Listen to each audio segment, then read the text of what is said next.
एक समय की बात है। एक जंगल के पास एक नदी थी। उस नदी में एक मगरमच्छ और उसकी पत्नी रहते थे। नदी के किनारे एक विशाल जामुन का पेड़ था, जिस पर एक बंदर रहता था। वह पेड़ मीठे जामुनों से भरा हुआ था। बंदर रोजाना उन जामुनों को खाता और आनंद लेता। एक दिन मगरमच्छ उस पेड़ के पास आया। बंदर ने उसे देखा और दोस्ती के भाव से उसे भी जामुन खाने के लिए दिया। मगरमच्छ को जामुन बहुत पसंद आए और वह रोजाना वहां आने लगा। धीरे धीरे बंदर और मगरमच्छ में गहरी दोस्ती हो गई।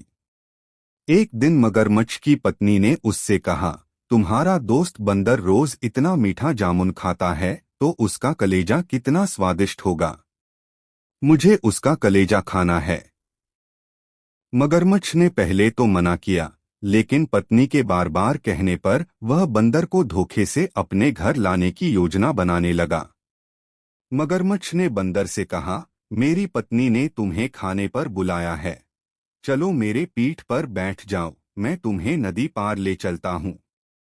बंदर खुशी खुशी मगरमच्छ की पीठ पर बैठ गया। नदी के बीच में पहुंचकर मगरमच्छ ने सच बताया कि उसकी पत्नी तुम्हारा कलेजा खाना चाहती है।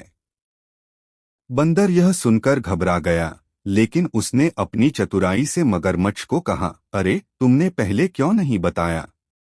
मैंने अपना कलेजा पेड़ पर ही छोड़ दिया है। चलो वापस चलते हैं, मैं अपना कलेजा लेकर आता हूँ। मगरमच्छ उसकी बातों में आ गया और बंदर को वापस पेड़ के पास ले आया। बंदर तुरंत पेड़ पर चढ़ गया और मगरमच्छ से कहा, तुमने दोस्ती के नाम पर धोखा किया है। अब तुम कभी मुझे नहीं पकड़ पाओगे। मगरमच्छ को अपनी गलती का एहसास हुआ और वह निराश होकर लौट गया। शिक्षा: संकट के समय हमें चतुराई और धैर्य से काम लेना चाहिए।